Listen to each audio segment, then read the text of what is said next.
Hello everyone, welcome to the LearnCart family. Download the LearnCart app for CA Inter and Foundation classes. Your one-step destination for all your inter and foundation classes need. Now let me take you to a tour of the app. जब आप app को open करेंगे तो ये है आपका app का interface. This is the home screen. As you can see, you can watch free videos as well. Click on the area where the arrow is showing and you can watch the free videos as well. This is the next part. अगर आपको products by करने हैं तो आप app के नीचे home screen के नीचे आपको टास्क बार दिखेगा जहां पर स्टोर का आपको ऑप्शन दिखेगा. And the next part is this option. This is the store front where you will find all the products and if you scroll up you will find some more products. Now अगर किसी specific product पर आप click करके उसकी जानकारी जानना चाहते हो तो उस स्पेसिफिक प्रोडक्ट पर आप क्लिक कीजिए and then you will find that product details out there. Preview for every product and every video is available. You can find details like what is the name of the product, what you are getting with it, what about notes and everything else. अब हर product के video का आपको एक demo भी मिलेगा. जैसे कि आप लोग को स्क्रीन पे दिख रहा है, स्क्रीन वन पे आपको इस एरिया पर अगर आप क्लिक करोगे तो जैसे ही स्क्रीन टू पे आपको दिखे कि वो वीडियोस आपको दिख जाएंगे एंड एवरी वीडियो का प्रीव्यू आपको अवेलेबल है. लाइक तो आपको वीडियो पहले आप डेमो देखेंगे और अगर आपको अच्छा लगता है तो ही आप बाय करेंगे. This is what it is. So hope you like it. Thank you once again. And yes, do not forget to download the LearnCart app for CA Inter and Foundation classes.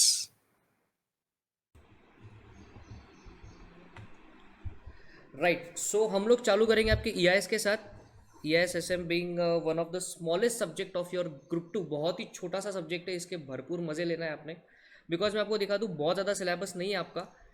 But अभी जो result आए हैं पीछे वो ये दर्शाते हैं कि बच्चों ने थोड़ा सा यहाँ पर अगर मेहनत करते तो डेफिनेटली आपको एग्जाम्शन मिलेगा. थोड़ा सा बेसिक सा पार्ट आपको बता देता हूँ EIS-SM के बारे में.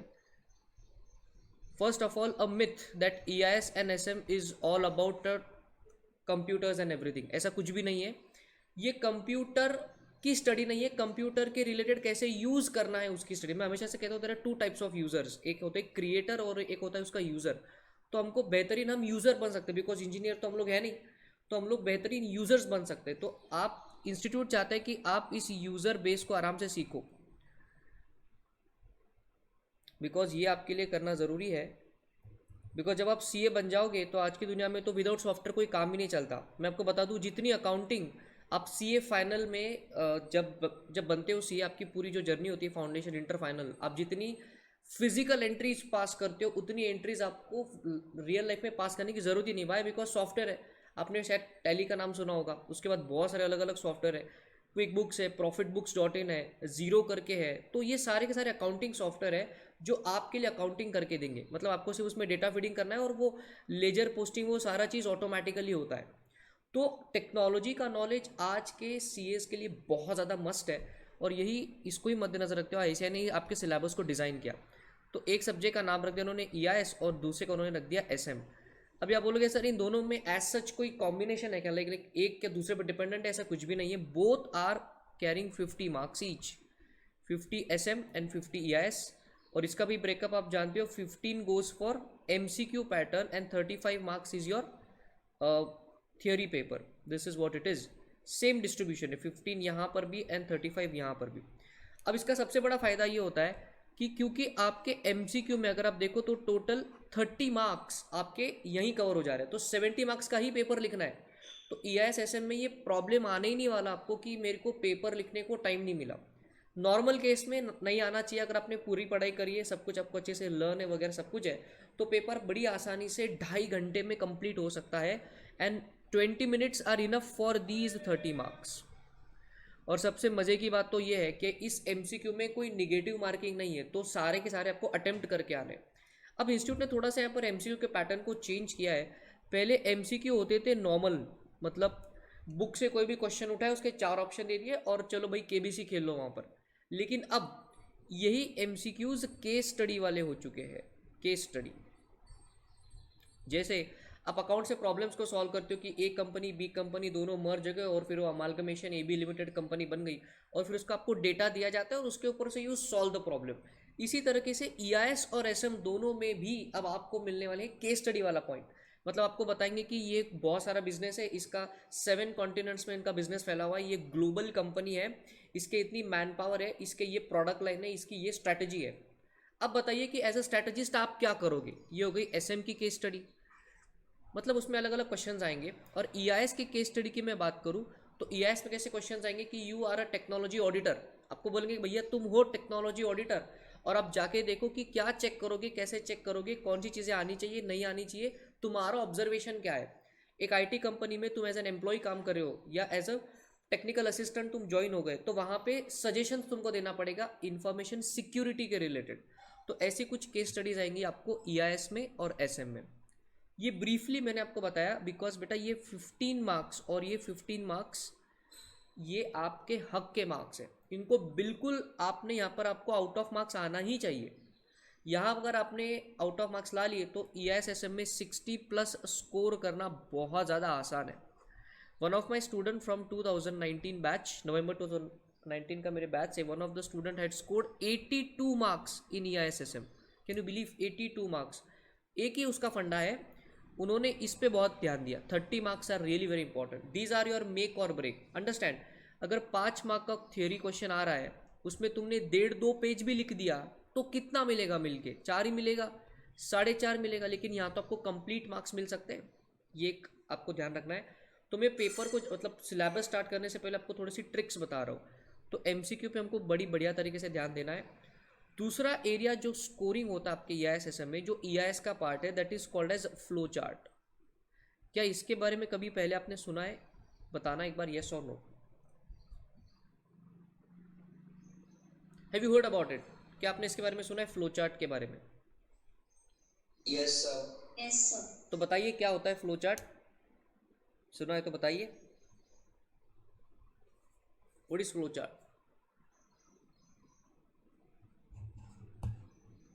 सर वो एक मतलब ऐसे डायग्राम जैसे रहता है, मतलब जहाँ पे बताते हैं कि यहाँ से ये प्रोसेस हो गया फिर ये ऐसा। अच्छा, कुछ डायग्राम की तरह होता है मतलब, राइट। तो basically flow chart is nothing but software बनने के पहले की ब्लूप्रिंट होती है। It is the blueprint of software. Blueprint of software मतलब देखो, बहुत ही सिंपल भाषा में आपको एग्जांपल रिलेट करवाते हैं। जब आप अपने सपनों का घर बांधोगे तो उसको कंस्ट्रक्ट करने से पहले आप आर्किटेक्ट से प्लान जो है वो बनवा के लोगे। हो सकता है कि आप उसमें थोड़ा सा वो 3D एंगल में भी आपको बताए कि आपका रूम कहाँ होगा, बेडरूम कहाँ होगा, आपका हॉल कहाँ होगा, आपका किचन कहाँ होगा, आपकी लॉबी कहाँ पे होगी, गार्डन कैसा दिखेगा, बाहर कार की पार्किंग कैसे होगी, टेरेस कैसा होगा, आपके घर का एलिवेशन कैसा होगा। तो घर बनने से पहले पूरा पिक्चर क्लियर है आपके सामने कि कैसा बनेगा। तो बस यही सेम कॉन्सेप्ट है सॉफ्टवेयर की दुनिया में, कि सॉफ्टवेयर बनने से पहले हमको पता होना चाहिए कि इसमें डेटा जाएगा कहाँ से, प्रोसेसिंग क्या होगा, आउटपुट क्या आएगा, कौन आउटपुट देगा, कौन इनपुट देगा, कितनी प्रोसेसिंग होगी, इसकी स्टेजेस क्या क्या होंगी। ये इतनी सारी बातें सब कुछ जो है वो आपको फ्लो चार्ट से पता चलती है। तो हम लोग इसीलिए कहते हैं कि फ्लो चार्ट क्या है, आपके बनने वाले सॉफ्टवेयर की पहले की स्टेज है। इट इज़ अ ब्लूप्रिंट, ये आर्किटेक्चरल प्लान है कि कैसे आपका सॉफ्टवेयर बनेगा। तो आपके सिलेबस में फ्लो चार्ट भी दिया हुआ है, तो इसको बनाने के प्रैक्टिकल से प्रॉब्लम हम लोग सीखेंगे बहुत ही बढ़िया तरीके से। तो ये थी कुछ बेसिक सी बातें। अब आपकी जो क्लास है हम इसकी शुरुआत करेंगे EIS से, राइट। EIS से हम इसकी शुरुआत करेंगे। There are total 5 chapters in EIS, total 5 chapters are there. इसकी सीक्वेंस कैसा होगा पढ़ने का, like which chapters we are going to start and like what will be the sequence. तो हम चैप्टर 4 से स्टार्ट करेंगे, then we will move on to chapter number 2, after that we will move on to chapter number 3, after that chapter number 1 and last में हम चलेंगे chapter number 5 पे। अब understand करना कि सर आपने ऐसा क्यों रखा, लाइक वाई ये आप फर्स्ट चैप्टर पहले क्यों नहीं लिए। बेटे अंडरस्टैंडिंग के हिसाब से ये लॉजिकल सीक्वेंस है। बिकॉज अगर हम चैप्टर 1 से शुरुआत करेंगे तो chapter 1 is all about the overview, लेकिन ओवरव्यू समझने के लिए और आपको समझाने के लिए उसका बैकग्राउंड आपको आना जरूरी है। मैं आपको बता दूं कि क्लाउड कंप्यूटिंग में कंट्रोल होना जरूरी है, ये चैप्टर 1 में लिखा हुआ है, लेकिन क्लाउड कंप्यूटिंग क्या है ये चैप्टर 4 में लिखा हुआ है। तो पहले क्लाउड कंप्यूटिंग पढ़ना पड़ेगा, उसके बाद समझेंगे कि उस पर कंट्रोल कैसे रखे, राइट। तो कुछ इस हिसाब से हमारा सीक्वेंस होगा, chapter 4 second, third, first and fifth, ये हमारा जो है बेटा सीक्वेंस चलेगा इस हिसाब से। अब पढ़ाने का पैटर्न कैसे होगा, किसी भी चैप्टर को स्टार्ट करने से पहले हम उस चैप्टर के चार्ट्स को देखेंगे, समझ रहे हो। मतलब जंगल में जाने से पहले, जंगल में जाके मंगल होने से पहले कितना बड़ा ये जंगल है, कहाँ कहाँ से रास्ता, कहाँ से एग्जिट है, कहाँ से एंट्री है, ये सारी चीज़ें हम पहले ही देख लेंगे कि कितने सारे कॉन्सेप्ट्स आ रहे हैं, उसमें कितने सब पार्ट्स है, कितने सारे क्वेश्चंस है, कौन से कॉन्सेप्ट आ रही है, ताकि एक bird's eye view, we call it the bird's eye view. Bird's eye view. कभी आपने ईगल को देखा है शिकार करते हुए? पहले वो ऊपर होवरिंग करेगा, पहले वो देखेगा कि कहाँ पे शिकार है, क्या है, पैरा, उसका पूरा जजमेंट लेगा और उसके बाद जाके इट विल अटैक। हम सेम करेंगे, हम पहले पूरे चैप्टर को नाप लेंगे ऊपर से कि कितना चैप्टर है, क्या कॉन्सेप्ट है, कितने मार्क्स के लिए क्या क्या वेटेज किधर क्या है, उसके बाद उस चैप्टर की शुरुआत करेंगे। मतलब चैप्टर स्टार्ट होने से पहले आपको चैप्टर के बारे में आइडिया आ जाएगा। उसके बाद ऑब्वियसली द नॉर्मल चीज़ जो है कॉन्सेप्चुअल अंडरस्टैंडिंग, मतलब कॉन्सेप्ट्स आपको पढ़ाई जाएंगी और थोड़ा सा रीडिंग टाइम आपको क्लास में दिया जाएगा। अब यहाँ पर मैं कुछ बातें क्लैरिफाई कर लूँ। Reading is most important in EISSM, बहुत ज़्यादा इंपॉर्टेंट है। बच्चे क्या करते कि जो मेमोरी टेक्निक वाले आंसर है बहुत सारे हम आपको देंगे, मेमोरी टेक्निक वही आंसर याद रखेंगे, या फिर जो उनको ईजी लगता है वही याद रखेंगे, और जिस चीज़ को वो नहीं पढ़ते वहीं से भैया आ जाता है MCQ। बिकॉज आप समझ रहे हो MCQ की पावर बड़ी खतरनाक है। आपके सिलेबस के किसी भी छोटे कोने से उठा करके वो क्वेश्चन को पूछ लेंगे, और अगर तुमने वो नहीं पढ़ा हो तो फिर तो आप ब्लैंक ही हो जाओगे, फिर तो आपको जय माता दी लगाना पड़ेगा वहाँ पे। लेकिन जय माता दी में भी सिर्फ 50-50% प्रोबेबिलिटी होती है, करेक्ट। और एग्जाम के प्रेशर में वो जय माता दी भी कभी कभी जो है वो काम में नहीं आता। तो ये कुछ पैटर्न होगा आपको पढ़ाने का कि चार्ट्स पढ़ेंगे, फिर कॉन्सेप्ट्स पढ़ेंगे, उसके बाद थोड़ा सा आपको रीडिंग का टाइम दिया जाएगा। तो मेरे हिसाब से अगर आप मेरे साथ इस फ्लो में चलो तो 70-80% रीडिंग आपका क्लास में ही हो जाएगा।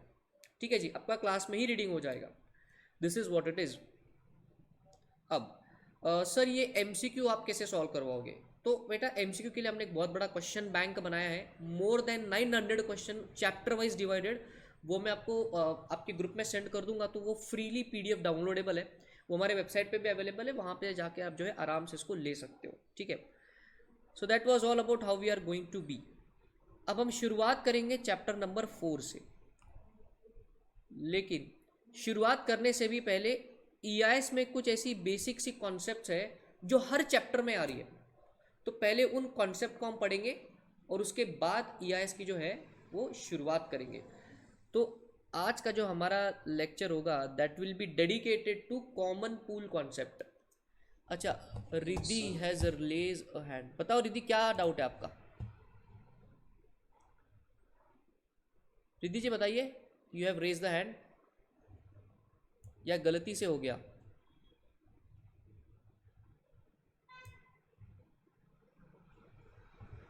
रिद्धि कुछ बोलना चाहते हो आप?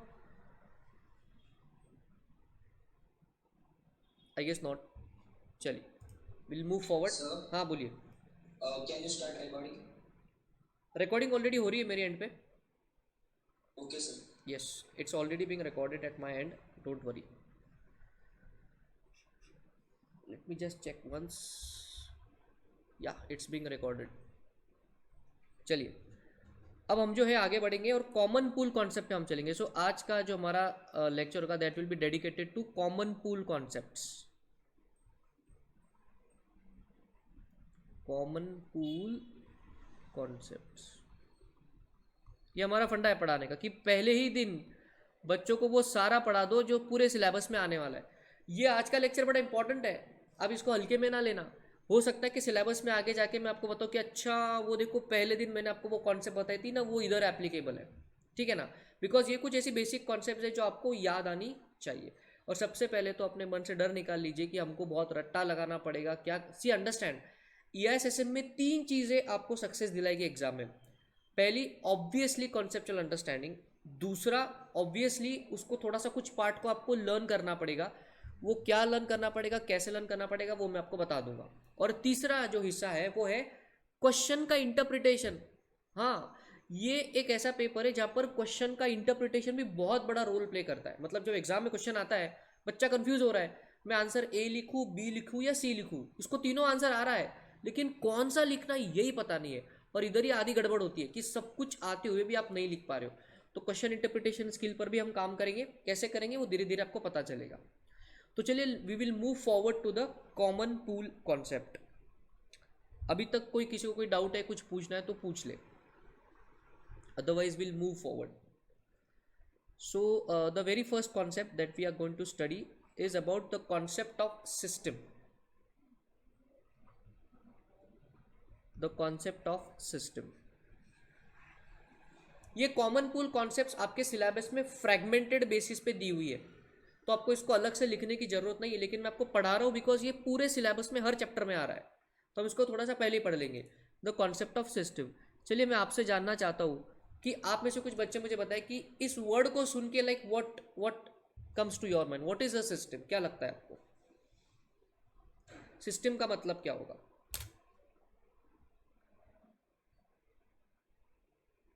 Process through which work is executed. Okay, एक बच्चे ने बोला कि सर प्रोसेस होती है, प्रोसेसर। ठीक है जी, प्रोसेस लिख लेंगे आपके लिए। और भी कोई बच्चा बताओ। एक बच्चा बोल रहा था प्रोसेस, दूसरा आंसर क्या है? थोड़ा जोर से बोलिए आप। Sir mechanism. Mechanism, okay, mechanism. और क्या लग रहा है आपको? What more can be there? Process, mechanism, सही जा रहे हो, और आगे बताओ। Network. Network, very good, somebody is saying that network is there, चलो मान लेते हैं। और कोई कुछ बोलना चाहेगा? चलिए अभी हम आपको बताएंगे कि सिस्टम का मतलब क्या है। सिस्टम का डेफिनेशन बड़ा सिंपल है, इसको हम 3 पार्ट में डिवाइड करेंगे। पहले मैं आपको ओरली बताऊंगा। सिस्टम का मतलब होता है small small components working together to achieve a common goal is called as a system. फिर से रिपीट कर रहा हूं, small small components working together to achieve a common goal is called as a system. तो इस definition के 3 हिस्से। पहला हिस्सा कह रहा है स्मॉल स्मॉल कंपोनेंट्स, छोटू छोटू कंपोनेंट्स, स्मॉल स्मॉल कंपोनेंट्स। अच्छा, ओहो, आगे चलते हैं। स्मॉल स्मॉल कंपोनेंट्स, आगे क्या था? Working together. अच्छा जी, साथ में काम करेंगे, बिल्कुल सबका साथ सबका विकास वाला कॉन्सेप्ट है ये, वर्किंग टुगेदर। अच्छा, उसके बाद क्या आ रहा था sir? To achieve a common goal. तो यहां आ रहा था to achieve a common goal, to achieve a common goal, right. तो ये अगर कोई भी चीज ये 3 टेस्ट को सेटिस्फाई करता है तो हम कहेंगे भैया वो सिस्टम है। Now let us analyse. चलिए मोबाइल फोन का एग्जांपल लेते हैं। ये आपको दिख रहा है मेरा मोबाइल फोन हाथ में। अभी क्या इस मोबाइल फोन में स्मॉल स्मॉल कंपोनेंट्स है क्या? आपको दिख रहा है, ये देखिए पीछे स्पाइडरमैन का आपको दिख रहा है। स्पाइडरमैन अपना फेवरेट सुपर हीरो है, तो अपन ने लगा लिया उसको पीछे यहाँ पे। तो क्या ये मोबाइल एक सिस्टम है? Let us understand, let us test it. First test, small small components. क्या इसमें कोई स्मॉल स्मॉल कंपोनेंट्स है? हाँ, मुझे लग रहा है कि इसमें वो पीछे स्किन लगाया हुआ है, ये इसका बैक कवर है, यहाँ पर फ्रंट कैमरा, बैक कैमरा, इसका अंदर का स्पीकर, सब कुछ है, इसका स्क्रीन है, उसके अंदर का मदरबोर्ड है। तो क्या स्मॉल स्मॉल कंपोनेंट्स है? हाँ डेफिनेटली है। तो पहला चीज़ तो सेटिस्फाई हो गया। Let us come to the second thing, working together. ये अलग अलग काम कर रहे हैं या साथ में काम कर रहे हैं? क्या लग रहा है आपको? आर दे वर्किंग टुगेदर और not? Yes, sir. Together. Obviously they are working together. ओहो, and what is the common goal? ये important है, what is the common goal they are achieving? ये मोबाइल फोन हम क्यों लेते हैं सर? ऑब्वियस ही बात है, हम लोगों से कनेक्शन में रहना चाहते हैं, हम लोग फेसबुक, यूट्यूब, व्हाट्सएप सब कुछ देखना चाहते हैं। तो यही सारा कॉमन गोल ये एक डिवाइस अचीव कर रहा है। Are you understanding? तो connecting with people is the main goal that this device is achieving. तो आप यहाँ पे दिल थाम के बोल सकते हो कि भैया ये जो है ये सिस्टम है। बहुत बढ़िया। चलिए सर, ये तो एक इलेक्ट्रॉनिक डिवाइस था, तो ये तो सिस्टम होना ही था। What you will say about a book? क्या ये बुक एक सिस्टम हो सकता है? Whether this book is a system, क्या लग रहा है? Let us test again. Small small components, book में स्मॉल स्मॉल कंपोनेंट्स है क्या? हाँ, उसमें पिन्स लगी हुई है, उसमें पेपर है, ऊपर से कार्डबोर्ड का वो जो है वो लगा हुआ है, और उसमें कलर वगैरह है, प्रिंट का इंक है उस पर। तो स्मॉल स्मॉल कंपोनेंट तो है। Whether they are working together, हाँ इसको देख के तो लग रहा है कि they are working together. And what is the common goal they are achieving? Knowledge preservation या राइटिंग। हमको नॉलेज प्रिजर्व करने की जगह है ये, तो common goal it is achieving. तो even book is a system. चलिए आपसे एक और सवाल है मेरा, what do you have to say about human body? आप अपने बॉडी को देखिए जरा, जहाँ भी आप बैठे हो जरा अपने आप पे एक नज़र डालिए और बताइए क्या आपकी बॉडी एक सिस्टम है कि नहीं? Yes yes, our body is a system, small small components, इतने सारे तो ऑर्गन्स है हमारे, हमको पता नहीं कितने ऑर्गन्स है working together. Obviously sir, working together इसलिए तो बैठे हुए हैं। And what is the common goal we are achieving? Living. Living is the common goal that is being achieved. तो हम बोलेंगे भैया आपका ह्यूमन बॉडी भी क्या है?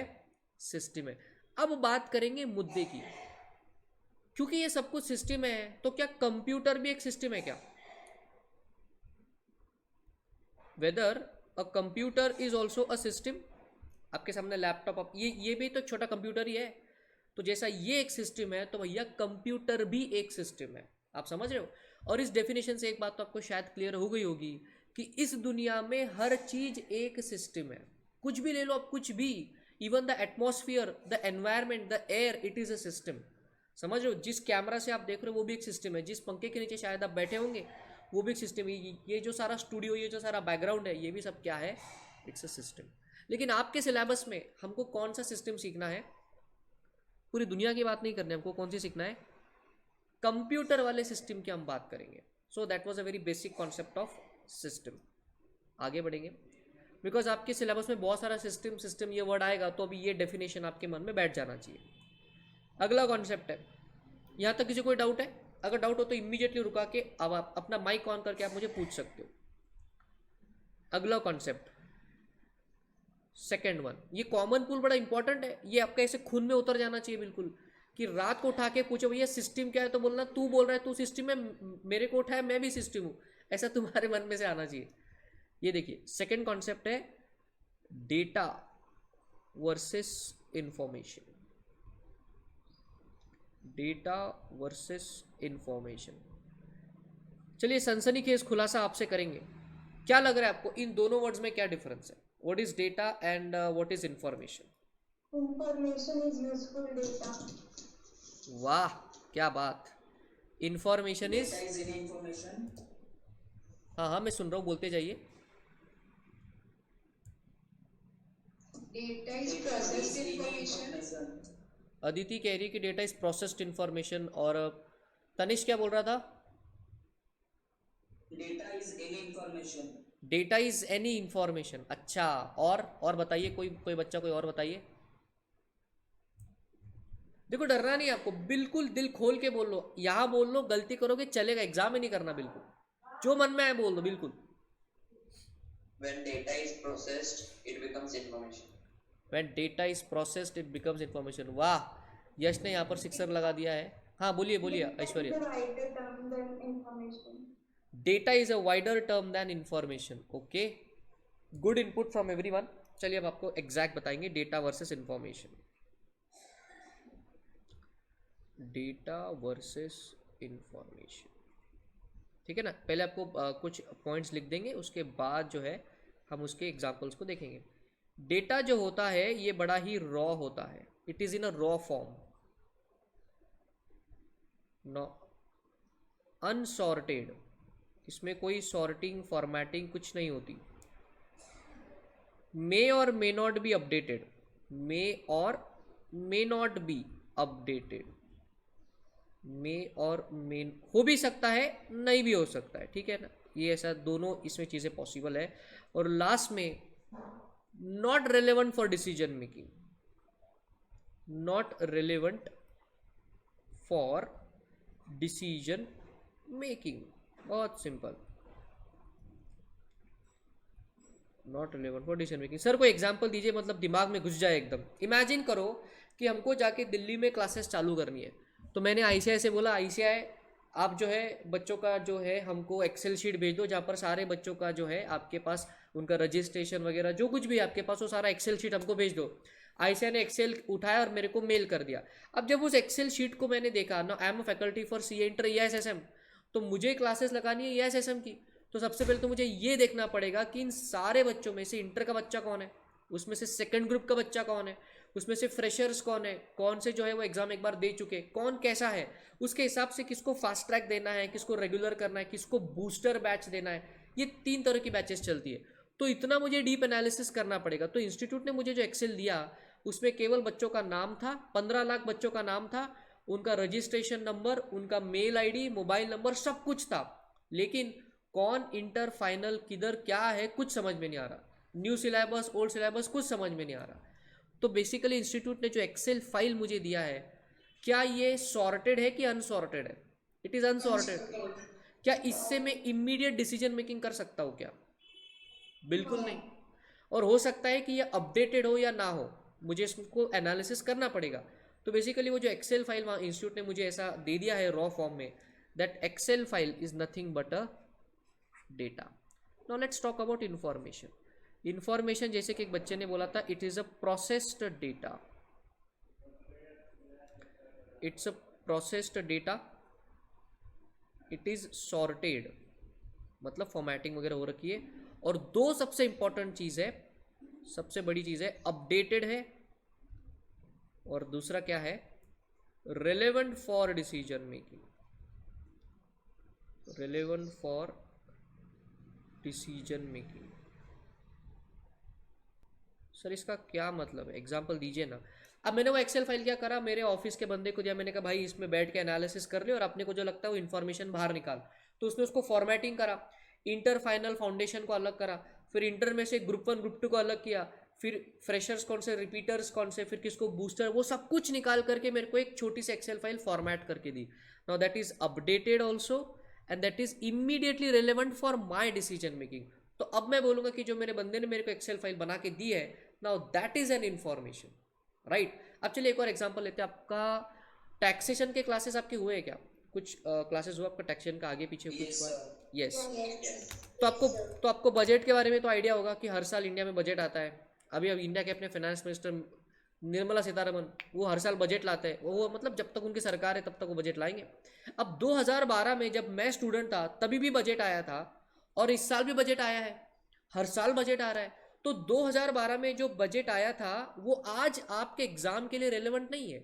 It is not updated for you, it was updation for my, मतलब वो मेरे लिए अपडेशन था उस टाइम पे 2012 में। आज वो आपके लिए क्या है, it is just a data for you. लेकिन अगर बजट में कुछ चेंजेस आते हैं, ऐसा कुछ नोटिफिकेशन लेके आता है जो आपके एग्जाम के लिए रेलेवेंट हो जाएगा, then that data will be treated as information to you. Are you understanding? मतलब आपको सिचुएशन के हिसाब से देखना है कि ये डेटा है या इंफॉर्मेशन है। अपडेशन तो हर साल आ रहा है, लेकिन अगर वो आपके लिए अपडेटेड है, आपके लिए रिलेवेंट है, तो ही वो आपके लिए इंफॉर्मेशन कहलाया जाएगा। अच्छा, मेरा एक सवाल है आपसे, दुनिया में पहले डेटा आता है कि पहले इंफॉर्मेशन आती है? डेटा। कोई बच्चा ऐसा है कि जो बोल रहा है कि दुनिया में पहले इंफॉर्मेशन आती है? यस? नहीं ना, ऐसा तो कोई नहीं होगा भैया। पहले आता है, पहले मुर्गिया या अंडा आया वो वाली कहानी है। पहले डेटा आएगा, उसी के ऊपर से आप क्या बनाते हो, इंफॉर्मेशन बनाते हो। चलिए जी, तो हमने दो कॉन्सेप्ट अभी यहाँ पर सीखी कि देखा कि सिस्टम क्या होता है और भैया डेटा और इंफॉर्मेशन क्या होती है। अब जरा इनका जुगाड़ करेंगे, तीसरी कॉन्सेप्ट को हम सीखेंगे यहाँ पर। The third concept will have, that is the concept of information system, the concept of information system. अब देखो मैंने बोला ना जुगाड़ करेंगे, तो पहले हमने देखा कि भैया सिस्टम क्या होता है, अभी दूसरे कॉन्सेप्ट में देखा कि इंफॉर्मेशन क्या होता है। तो यार ये इंफॉर्मेशन सिस्टम क्या होता है? चलिए आपसे सवाल है मेरा, आपके हिसाब से क्या होता है एक इंफॉर्मेशन सिस्टम? आपको अभी आपको मतलब तो पता है दोनों का, आप ही बताइए, what is information system? Sir छोटी छोटी इंफॉर्मेशन जो अपने को मतलब ये करते थे, अपने डिसीजन मेकिंग में हेल्प करते हैं, उनको हम इंफॉर्मेशन सिस्टम बोलते हैं। अच्छा, और बोलिए कोई। सारा जो रेलेवेंट डेटा है हाँ, नेटवर्क पॉइंट्स करना। अच्छा देखिए इंफॉर्मेशन सिस्टम क्या होता है। Basically information system is any system which gives you information for your decision making, उसको हम बोलेंगे इंफॉर्मेशन सिस्टम। एक ऐसे सिस्टम जो आपको इंफॉर्मेशन देती है आपके डिसीजन मेकिंग के लिए, उसको हम लोग क्या बोलेंगे, the concept of information system. Example है आपका स्मार्टफोन। सबसे पहले तो क्या स्मार्टफोन सिस्टम है, हम ऑलरेडी प्रूव कर चुके हैं उसको। क्या इससे कोई इन्फॉर्मेशन आपको मिलती है? हाँ डेफिनेटली। आप जैसे मैं व्हाट्सएप यहाँ पर देख रहा हूँ, तो देखिए आपको दिख रहा होगा बहुत सारे मैसेजेस अनरीड पड़े हुए हैं। जब मैं यहाँ पर देखता हूँ तो मेरे को नोटिफिकेशन सेंटर में ऊपर से दिखाई देता कि क्या क्या नोटिफिकेशन आया हुआ है। तो basically this is giving me an information. जब मैं कॉल लॉग में जाकर देखता हूँ तो मुझे दिखता है कि अच्छा किसी दोस्त का मिस कॉल हो गया, या मैंने कितने से किस पर्सन से कितनी बात करी जो, तो मुझे इन्फॉर्मेशन मिल रही है। तो I can say that this mobile phone is not only a system but it is an information system, right. अभी उसी लॉजिक से क्या आपका कंप्यूटर भी एक इंफॉर्मेशन सिस्टम है? Whether computer is also an information system, हाँ या ना? Obviously yes, obviously yes, computer is an information system. आपको पता चलता है आपने डेटा किधर सेव किया, आपकी मेमोरी आपको पता चलती है कि आपके अगर 1 TB का हार्ड डिस्क है तो उसमें हम डिवाइड करते हो C drive, D drive, E drive, फिर आपको पता चलता है उधर कि 52 GB free out of 123 GB, ये जो पता चलता है आपको, it is what it's an information. आप जब राइट क्लिक करके रिफ्रेश करते हो तो आपको इन्फॉर्मेशन मिलती है कि कंप्यूटर कुछ अटक रहा है या नहीं अटक रहा है, समझ रहे हो? तो आपके डिसीजन के लिए बहुत सारी इन्फॉर्मेशन आपको कंप्यूटर से मिलती है, इसलिए कंप्यूटर भी क्या बन गया आपका इंफॉर्मेशन सिस्टम। अच्छा, नोट्स की बात करेंगे। क्या ये बुक आपकी इंफॉर्मेशन सिस्टम है? Whether this book is an information system. आप जो नोट्स बनाते हो क्या वो इंफॉर्मेशन सिस्टम है? Yes. Obviously yes, it is the answer should be yes. System तो है ही, और उससे आपको पढ़ के नॉलेज मिल रहा है और उसमें आपने कुछ अपने जो है वो नोट्स बना रखे, तो इन्फॉर्मेशन सिस्टम तो है। तो इस दुनिया में हर चीज़ क्या हो गई? इंफॉर्मेशन सिस्टम हो गई, अगर उससे आपको इन्फॉर्मेशन मिलती है तो। लेकिन आपके सिलेबस से रिलेवेंट क्या है सर? आपके सिलेबस में हमको पढ़ना है computer based information system, specific. General concepts ये बहुत ब्रॉड कॉन्सेप्ट है, लेकिन हम स्पेसिफिक पढ़ेंगे। हमको क्या पढ़ना है? कंप्यूटर वाली इंफॉर्मेशन सिस्टम, तो उसको टेक्निकली हम लोग कहते हैं CBIS, what we call it, CBIS, computer based information system. That was basic part. अभी आगे बढ़ेंगे, अभी खत्म नहीं हुआ ये। बहुत सारी बेसिक कॉन्सेप्ट्स है, सिस्टम समझा, डेटा इंफॉर्मेशन समझा, इंफॉर्मेशन सिस्टम को समझ लिया। अब थोड़ी कुछ अलग बात करेंगे। Now will talk about the concept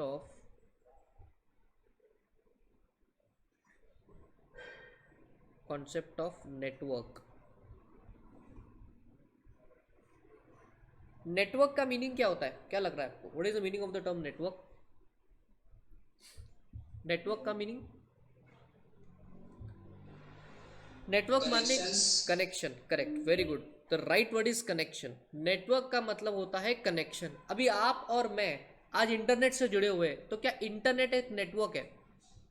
yes और no? Yes. Internet is a huge, it's a giant network जो बहुत सारे पूरे वर्ल्ड के लोग मिलके इसको चला रहे हैं। तो बेसिकली नेटवर्किंग बहुत ज़रूरी है अगर आपको कनेक्शन सेटअप करना है।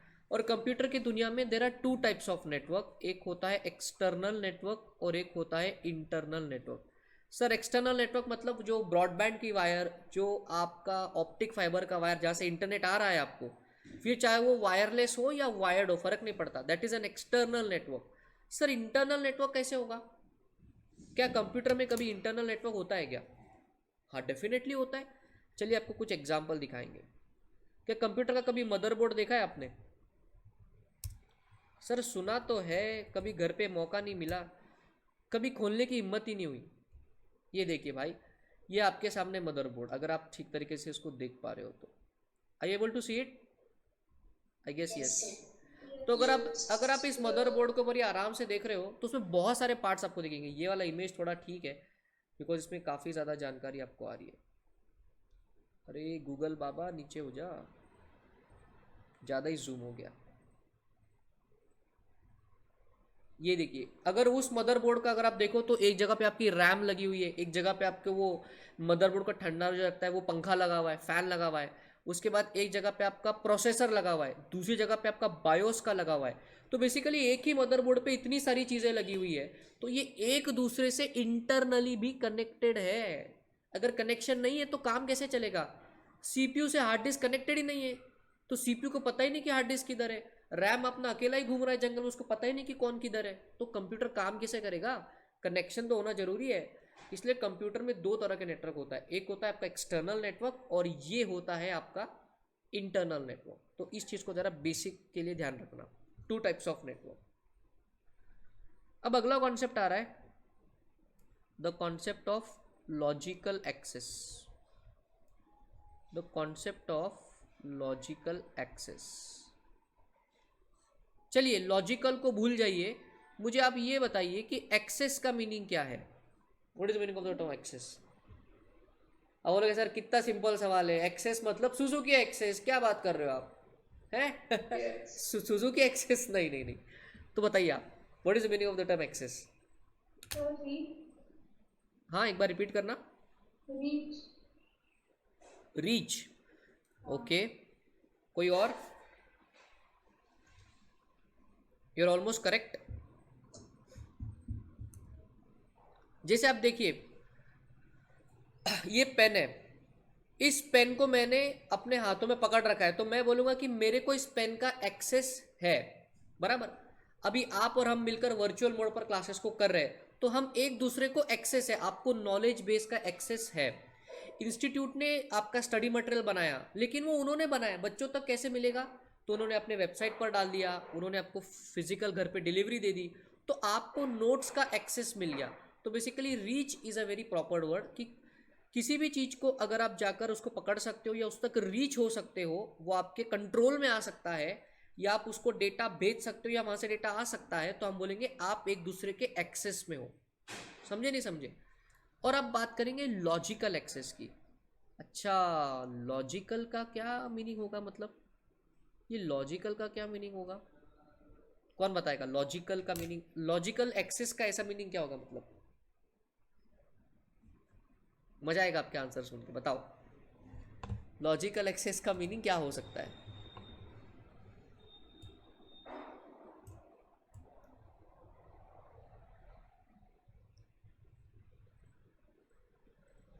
Scientific reach. क्या बात है, ऐश्वर्या बोल रही है साइंटिफिक रीच, बहुत बढ़िया। और करेक्ट इंटरप्रेटेड कलेक्शन। सीधी थोड़ा क्लियर बोलना।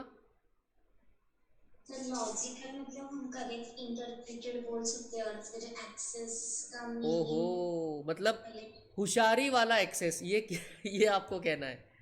मतलब दिमाग का इस्तेमाल करके बिल्कुल लॉजिकली जब आप डिसीजन मेकिंग करते हो, वो वाला एक्सेस।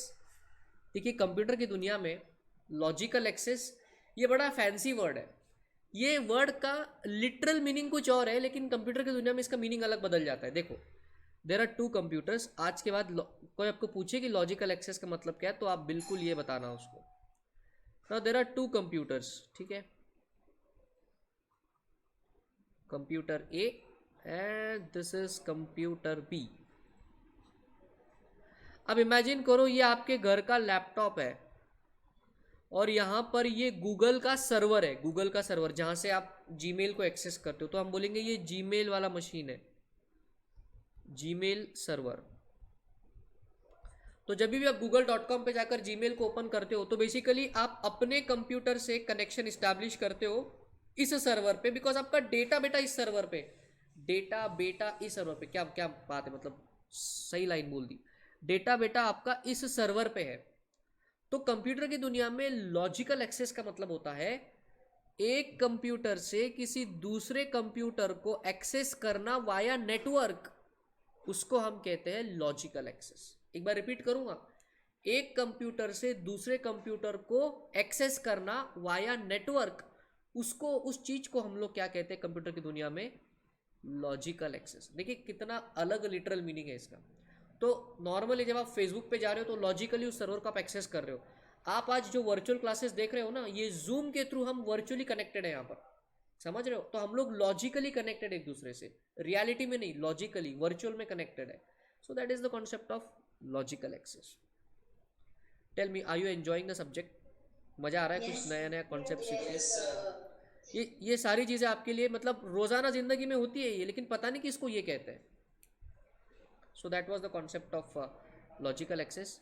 मैंने पीछे आपको सर्वर का कॉन्सेप्ट पढ़ाया था क्या? Please tell me. कभी I mean in the introductory lecture जब हमारा हुआ था, क्या उस टाइम पे हमने आपको सर्वर के बारे में कुछ बताया था? ओके, तो सर्वर के बारे में भी आपको जान लेना जरूरी है, बिकॉज देखो यहीं पर हमने बातें करते करते सर्वर का नाम लिए। आपने बहुत सुना होगा कंप्यूटर सर्वर, जीमेल का सर्वर, ये सर्वर। बैंक में गए, बैंक वाले आपको बोलते हैं यार सर आज सर्वर डाउन है, आपको लगता है भैया यही डाउन है। तो सर्वर होता क्या है कंप्यूटर की दुनिया में? What is the meaning of the term server? Because आपके सिलेबस में ये मतलब एनाकोंडा की तरह फैला हुआ वर्ड है, हर जगह सर्वर सर्वर सर्वर सर्वर। अरे बट होता क्या है सर्वर, चलो इसकी जानकारी लेंगे। एक बहुत ही बढ़िया एग्जांपल लेंगे। आज किसी बच्चे की यहाँ पर शादी करवाएंगे हम, लेट अस से फॉर एग्जांपल, किसकी शादी करवाए, कौन इंटरेस्टेड है अपनी शादी कराने, बता दो जल्दी। यश की शादी करवाएंगे, ठीक है। यश राउत की शादी है, बच्चा वहाँ पे एक्साइटेड हो रहा है। बेटे वर्चुअल है ठीक है ना, आप खुश मत होना इतना। हाँ ये देखो बच्चा शर्मा गया, मतलब पूरा शर्मा गया यहाँ पे। देखो भाई यश की शादी थी, यश ने डेस्टिनेशन वेडिंग रखी है मालदीव्स में, बिल्कुल धमाकेदार। और मालदीव्स में उसने इवेंट मैनेजमेंट लगाया पूरा ज़बरदस्त तरीके से, मालदीव्स में पूरा इवेंट मैनेजमेंट लगा दिया है। और यश ने जो है हम सबको इनवाइट करा ही नहीं है, लेकिन हम तो वो कैटेगरी के ना, मान ना मान मैं तेरा मेहमान, हम चले गए सारे बच्चे, आप मैं हम सब लोग चले गए यश की शादी में, बिल्कुल वहाँ पर बैग लेके खड़े हो गए कि भैया हमको तो शादी में शामिल होना है। तो ठीक है, अब यश तो दूल्हा है, तो मुझे बताइए जब यश ने इवेंट मैनेजमेंट लगा रखा है तो हम हमेशा यश से पूछेंगे क्या कि यश यार हमको रूम कौन अलॉट करेगा, यार हमको बैग्स कहाँ पे रखनी है, हम फ्रेशअप कहाँ पे हो जाए, कौन सा प्रोग्राम कब है, हम यश से पूछेंगे या इवेंट मैनेजर से पूछेंगे? क्या लगता है आपको?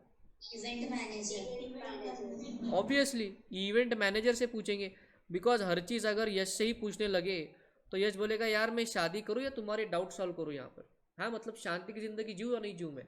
तो आपने बोला चलो भाई ठीक है इवेंट मैनेजर से पूछे, तो इवेंट मैनेजर ने आपको कमरा दिखाया। अब संगीत का समय आ गया, रात में संगीत का समय था, सारे बच्चों का जोरदार डांस था, अपनी एकदम कड़क वाली हीरो के जैसे एंट्री थी। तो मैंने यश को बोला यश देख हमारा डांस है ना तेरे लिए, हम तेरे लिए बस तेरे लिए ज़बरदस्त यहाँ पर डांस परफॉर्मेंस कर रहे हैं, तो तू नीचे से ना वो स्टेज के नीचे से फटाके फोड़ वहाँ पर। अभी अच्छा लगेगा कि यश फटाके फोड़े? मतलब अगर हीरो की एंट्री करनी है तो वो गैस वैस आपको लगाना पड़ता है, गैस मतलब स्टेज पर। तो मैंने यश को बोला यश तुम पीछे से गैस लेके खड़े रहो वहाँ पर, जब हमारी एंट्री की तो मज़ा आ जाना चाहिए बिल्कुल। अब ये चीज़ हम यश को बोलेंगे या इवेंट मैनेजर को बोलेंगे, क्या लग रहा है आपको? Event manager. मुझे लग रहा है कोई बच्चा बोला कि नहीं नहीं सर हम तो यश को ही बोलेंगे, चाहे इवेंट मैनेजर हो या ना हो, यश को ही। नहीं नहीं बेटे ऐसे नहीं करते, इवेंट मैनेजर को बोलेंगे। कौन सा प्रोग्राम कब है, हल्दी कब है, फेरे कब है, रिसेप्शन कब है, मेहंदी कब है ना, बहुत सारे रस्में होती है, पता नहीं कितनी सारी होती है, बहुत बहुत कॉम्प्लिकेटेड सा प्रोग्राम होता है। तो सारा कुछ जो है वो इवेंट मैनेजर को हम पूछ पूछ के कर रहे हैं। तो अगर आप देखो कि शादी भले यश की है लेकिन मेन हीरो तो इवेंट मैनेजर है।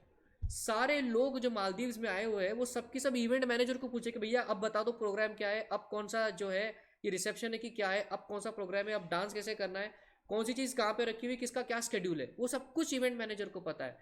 तो अब इमेजिन करो कि शादी में ये जो इवेंट मैनेजर है ये अब मेन बंदा बन चुका है जो सब कुछ मैनेज कर रहा है।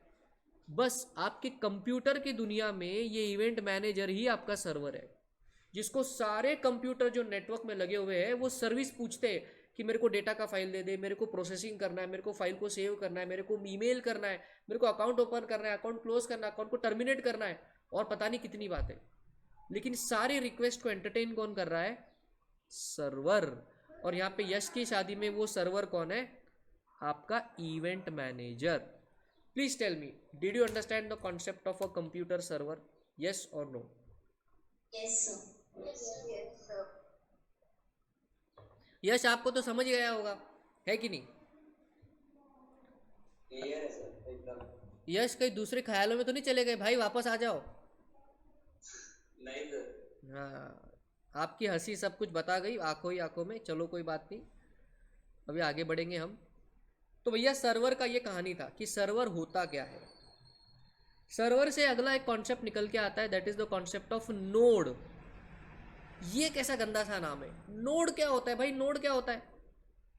बेसिकली शादी में जो सारे लोग आए थे, आप मैं हम सब है नोड, जो कि सर्विस रिक्वेस्ट कर रहे हैं इवेंट मैनेजर से। तो कंप्यूटर की दुनिया में जो ये ऐसे होता है, देखो ये होता है सेंट्रल सर्वर, और ये छोटे छोटे छोटे छोटे छोटे छोटे कंप्यूटर जो है ये सर्वर से कनेक्टेड होते हैं।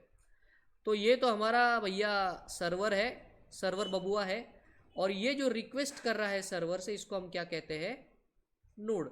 सिंपल भाषा में आपके लैपटॉप से जब आप जीमेल ओपन करते हो तो वो जीमेल का भैया सर्वर है और आपका लैपटॉप नोड है। ये बस टेक्निकल लैंग्वेज है बड़ी सिंपल चीज़ है। कंप्यूटर को सीखने का सबसे बढ़िया तरीका है उसको रियल लाइफ से रिलेट करो। रियल लाइफ से रिलेट करोगे, चुटकियों में टेक्नोलॉजी समझ में आएगी, राइट। तो ये था कॉन्सेप्ट ऑफ सर्वर। अब एक बहुत ही बढ़िया सा छोटा सा कॉन्सेप्ट करेंगे जो शायद आपने सीख रखा होगा। We will move forward to the concept of risk. Harshad Mehta का डायलॉग है, रिस्क है तो इश्क है। तो आप बताइए, what is the concept of risk? बताइए आप, आपके हिसाब से रिस्क का मतलब क्या होता है?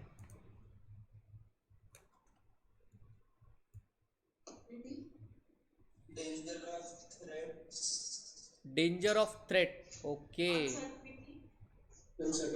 अनसर्टेनिटी, अच्छा। और चलिए 2 वर्ड और लिखता हूं मैं और आप उसको इंटर रिलेट करके बताना है ना। रिस्क, एक पर एक बच्चे ने बताया तो उसको लिख देते हैं थ्रेट, है ना। और एक होता है वल्नरेबिलिटी। अब बताइए, क्या इन तीनों में कोई कनेक्शन है? 3 इडियट्स, क्या इनमें कोई कनेक्शन है? Yes. क्या कनेक्शन है बताइए। वो जिस मतलब वो चेंज होती कंटिन्यूअस फ्लक्चुएटिंग है तो वल्नरेबिलिटी है, इसमें थ्रेट है आगे की मार्केट का हाँ जो होने का, हाँ, इसलिए मतलब रिस्क। ओके। यहाँ पर एक इक्वेशन है, हाँ मैं सुन रहा हूँ, बताइए आप, मैं सुन रहा हूँ आपकी बात। वही लॉस होने के या तो प्रॉफिट होने के कुछ भी जो बोल नहीं सकते वैसे रिस्क, इसलिए वो डेंजर का मतलब वैसे। अच्छा, क्या एग्जाम, सीए एग्जाम्स में रिस्क है कुछ? नो। अच्छा, कोई रिस्क नहीं है, क्या बात है है ना। भाई। मुझे तो पहला बच्चा मिल गया मतलब जो कह रहा है सीए एग्जाम्स में रिस्क नहीं है। यहाँ तो मैं खुद कह रहा हूँ कि बहुत बड़ी रिस्क है। बेटे सी एग्जाम से बहुत बड़ी रिस्क होती है, आपको पता नहीं पेपर कैसा आएगा और क्या आएगा और कितना कैसे क्या क्या हो जाएगा। तो बेसिकली यहाँ पर एक इक्वेशन बनता है, पहले एक एग्जांपल देंगे फिर इस इक्वेशन को प्रूफ करेंगे कि इसमें कहाँ पे प्लस माइनस इक्वल टू कहाँ लगेगा। इमेजिन कीजिए ये एक बच्चा है पप्पू, अरे क्या ये तो हाइलाइटर आ गया। पप्पू है, पप्पू को क्लास जाना है, ठीक है ना। शाम को 7 बजे उसकी एचएसएम की मेरी क्लास थी और दिल्ली के कनॉट प्लेस में मैंने क्लास रखी है। वो लक्ष्मी नगर में रहता है। अभी दिल्ली में लक्ष्मी नगर और ये कनॉट प्लेस 2 अलग अलग एरिया है जो काफ़ी दूर है और इसको बहुत ही ट्रैफिक को पार करके जाना है। पप्पू के पास बाइक है और इस बाइक के ब्रेक्स वीक है, तो हम लिखेंगे WB, वीक ब्रेक। ये पप्पू को पता है लेकिन फिर भी पप्पू निकल चुका। पप्पू अपने राह के लिए, उसको टाइम ही नहीं मिला सब कुछ ठीक करने के लिए। पप्पू राह पे निकल गया, बिल्कुल तेजी से बाइक चला रहा है और यहाँ पे थोड़े से उसके ब्रेक वीक है। अब मुझे बताइए, क्या रास्ते में पप्पू का एक्सीडेंट हो सकता है कि नहीं हो सकता है? हो सकता है। अब वो एक्सीडेंट जो है उसमें उसकी जान भी जा सकती है, थोड़ी सी खरोच आ सकती है या थोड़ा बहुत आईसीयू में एडमिट, मतलब कुछ भी जो है वो उसके साथ कुछ भी गलत हो सकता है। तो हम यहाँ पर बोलेंगे कि यहाँ पर 3-4 चीज़ें हो रही है। सबसे पहले तो उसका ये जो एक्सीडेंट होना है जो हो सकता है, इसको ये तो बाय डिफ़ॉल्ट क्या बोलेंगे, इसको ये रिस्क है। उसके बाद उसकी बाइक के जो वीक ब्रेक्स है ये उसकी हो गई वल्नरेबिलिटी।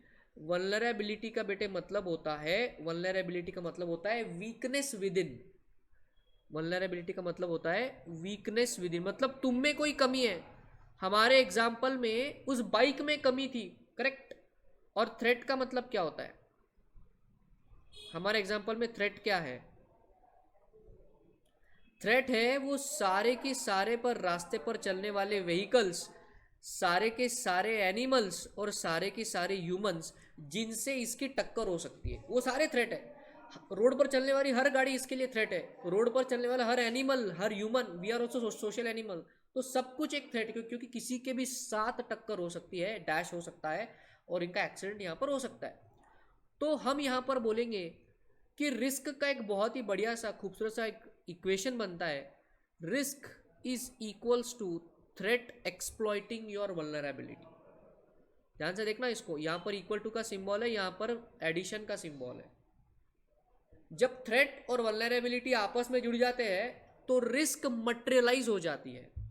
मतलब अगर आपकी गाड़ी के ब्रेक वीक है और आप स्पीड में जा रहे थे और किसी से टकरा गए, वो जिससे आप टकराए वो थ्रेट है, गाड़ी की टक्कर हुई बिकॉज आपके ब्रेक वीक थे। तो थ्रेट और वल्नरेबिलिटी जब मिल जाते हैं तो रिस्क रियलिटी में कन्वर्ट हो जाती है। अपने अपनी रिस्क क्या थी कि भैया एक्सीडेंट हो सकता है, यही जिसका मुझे डर था वही बात हो गई, ये वाली बात हो गई। बात समझे नहीं समझे आप? That is a concept of threat and vulnerability. और रिस्क मटेरियलाइजेशन एक वर्ड आएगा आपके सिलेबस में, रिस्क मटेरियलाइजेशन। इसका मीनिंग होता है जिसका मुझे डर था वही बात हो गई, रिस्क रियलिटी में कन्वर्ट हो गया। इसको क्या बोलेंगे? The concept of risk materialization. Did you understand it? Tell me. Yes पूरा दिमाग में बैठ गया एकदम आपके? और आज का आखिरी concept and then we'll end the lecture today. आपका नेक्स्ट क्लास कब है? 11। ओहो, तो हो सकता है थोड़ा आज आपको ज़्यादा बड़ा ब्रेक मिल जाए। अगला और लास्ट का कॉन्सेप्ट है और आज का common pool, then we will be खत्म करेंगे कॉमन पूल को। लास्ट का कॉन्सेप्ट है control. Sir what is the meaning of the term control? आपने कई बार सुना होगा, ओए तू अपने गुस्से पे कंट्रोल रख, ओए तू जिंदगी में जरा कंट्रोल रख, जरा ठंड रख, ऐसा सुना होगा आपने। तो कंट्रोल का मीनिंग क्या होता है बताइए जरा। What is control? To bring under order. To bring under order. अच्छा, और कंप्यूटर की दुनिया के हिसाब से सोचिए, कंप्यूटर से रिलेट करके सोचिए कि कंट्रोल क्या होगा, because we are discussing over computers. एक मिनट मुझे देखना तो कौन सा बच्चा आंसर कर रहा है। हाँ बोलिए रिद्धि।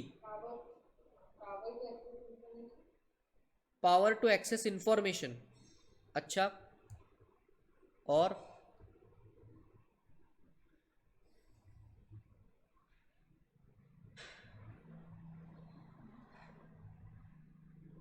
बताइए बताइए जरा, कोई तो बताइए। Manage and organise.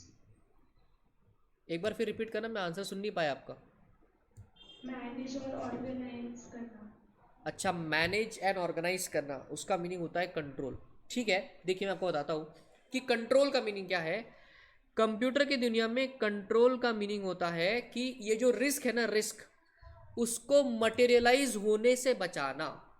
ये जो रिस्क है उसको मटेरियलाइज होने से बचाना, इसके लिए जो प्रिवेंटिव मेजर आप लगाते हो उसी को हम कंट्रोल कहते हैं। बहुत ही सिंपल सी बात है। कोरोना वायरस से कंट्रोल मैकेनिज्म क्या है? मास्क लगाना, वैक्सीनेशन करना, 2 गज की दूरी रखना, ये सब कुछ क्या है? कंट्रोल मैकेनिज्म है। समझे? कंप्यूटर में कंट्रोल मैकेनिज्म क्या होगा? आप एंटीवायरस लगाते हो, कंट्रोल मैकेनिज्म है। आप अपने कंप्यूटर को शट डाउन करके उसमें पासवर्ड सिक्योरिटी लगाते हो ताकि आपका प्राइवेट डेटा कोई देख ना ले, that is a control mechanism. Correct? उसके बाद अगर आपका कंप्यूटर एक सर्वर है तो उसके नेटवर्क पे आपको फायरवॉल लगाना पड़ेगा, that is a control mechanism. Computer को आप हमेशा क्लीन रखते हो, वायरस जैसे आता है तो आपका जो एंटीवायरस है वो जाके उसको स्कैनिंग करता है, अगर वायरस मिलता है तो उसको किल भी कर देता है। ये सब क्या है? Control mechanism. तो बेसिकली कंट्रोल मैकेनिज्म हम क्यों लगाते हैं? Why do we implement control? Because हम रिस्क को रियलिटी में कन्वर्ट होने से बचाना चाहते हैं, इसीलिए हम क्या लगाते हैं? कंट्रोल लगाते हैं। To prevent, prevention is better than cure, तो प्रिवेंट करने के लिए हम कंट्रोल लगाते हैं। समझे नहीं समझे आप? That is the concept of control. Computer की दुनिया में that is the concept of control. बताइए अब तक का कोई कॉन्सेप्ट में कोई डाउट है आपको?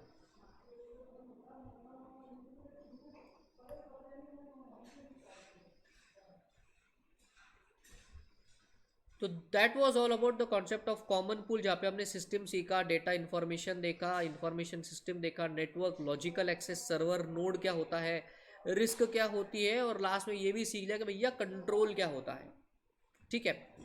और इस आपके सिलेबस में कुछ एक्ट्स आने वाली है, उसके सिर्फ मैं नामकरण यहाँ पर कर देता हूँ ताकि आपको अवेयर हो जाए कि कितनी एक्ट पढ़ना। हाँ, ये थोड़ा सा लॉ का सिलेबस भी आएगा इधर। ठीक है?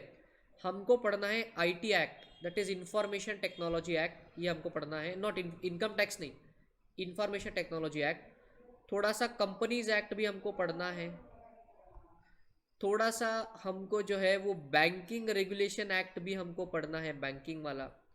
थोड़ा सा हमको prevention of the money laundering act भी हमको पढ़ना है। थोड़ा सा हमको निगोशिएबल सर क्या कर क्या रहे हैं आप, थोड़ा थोड़ा बोल के सब तो पढ़ा ही रहे बेटे। अंडरस्टैंड, आपका जो टेक्नोलॉजी आज दुनिया में टेक्नोलॉजी इतना आगे बढ़ गया है कि वो हर सेक्टर को अफेक्ट कर रहा है। तो हर एक्ट में टेक्नोलॉजी का रेफरेंस है, तो हर एक्ट में जहाँ भी टेक्नोलॉजी का रेफरेंस है वो सब कुछ आपके सिलेबस में इन्होंने डाल दिया है, धीरे धीरे करके अब पूरा डाल दिया उन्होंने। तो हमको निगोशिएबल, मैं डरा नहीं रहा हूँ बेटे, जता रहा हूँ। निगोशिएबल इंस्ट्रूमेंट्स एक्ट हमको पढ़ना है। उसके बाद एक और कौन सा एक्ट है वो, हाँ आरबीआई वाला भी हमको पढ़ना है थोड़ा सा, रिजर्व बैंक ऑफ इंडिया वाला भी पढ़ना है। ये सारी चीज़ें हमको देखनी है एक्सेट्रा, अभी और भी आएगा। तो इतनी सारी एक्ट्स आपको आपके सिलेबस से हमको पढ़ना है, जो कि फ्रैगमेंटेड तरीके से आपके सारे सिलेबस में फैला हुआ है। तो जैसे जैसे चीज़ें आएंगी वैसे वैसे हम आगे बढ़ते चले जाएंगे। और सर नोट्स कैसे होंगे आपके, देखो बेटे ये कुछ नोट्स की झलक आपके सामने, ये कुछ इस हिसाब से आपको नोट्स मिलेंगे। ये देखिए, this is how it is. और आपको साथ में चार्ट्स भी मिलेंगे। तो सर कुछ चार्ट्स का सैंपल बता सकते हैं क्या आप? हाँ डेफिनेटली बेटे, देखो चार्ट्स का सैंपल भी दिखा देते हैं आपको। ये देखिए, ये कुछ इस हिसाब से हमने चार्ट्स आपके लिए डेवलप करे हुए हैं, राइट। तो बस that was all about the today's lecture. आराम से इसको जो कॉन्सेप्ट हमने आपको बताया वो आपको अलग से लिखने की जरूरत नहीं, it is already is a part of your syllabus, but अलग अलग चैप्टर में फैला हुआ है। अभी हम जब चैप्टर्स पे जाएंगे जहाँ पे सर्वर आएगा, मैं बोलूँगा अच्छा वो देखो पहले दिन हमने सर्वर कौन से पढ़ा था, तुमको याद आ जाना चाहिए। जब लॉजिकल एक्सेस वर्ड आएगा मैं बोलूँगा अरे वो देखो हमने पढ़ा था पहले दिन लॉजिकल एक्सेस, याद आ जाना चाहिए तुमको। ये कुछ इस हिसाब से इसके चार्ट्स भी होंगे। Okay, so what we can say, आज के लिए बस इतना ही, आज का लेक्चर यही खत्म होता है। Is it okay? Yes, sir. Yes. Great.